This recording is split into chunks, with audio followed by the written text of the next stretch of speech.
Jean Dubuffet est un artiste important pour le musée parce qu'il est au cœur des trois collections. Il commence sa carrière dans les années 20, influencé par Masson et par Juan Gris, puis dans les années 30, influencé par Derain et Balthus, et il fait son troisième démarrage, qui commence sa vraie carrière, puisqu'il considère lui-même ses œuvres antérieures comme la préhistoire de son travail, dans les années 40, par une série qui s'appelle Marionnettes de la ville et de la campagne.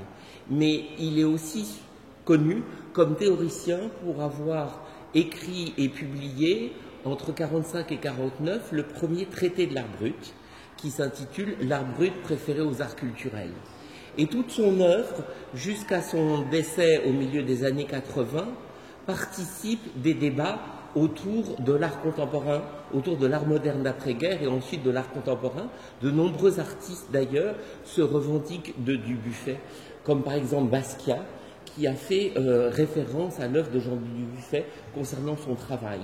Et donc c'est cette multiplicité d'approches qu'a mis très souvent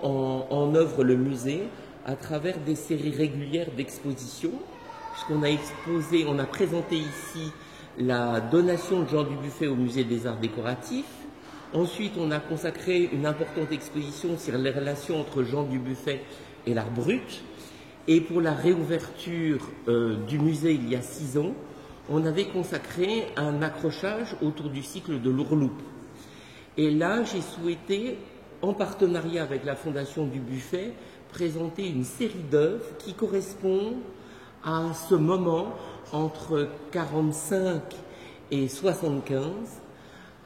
sur sa production liée à la figure humaine en parallèle à son travail autour de l'art brut, puisque à la fin des années 60, il décide de donner sa collection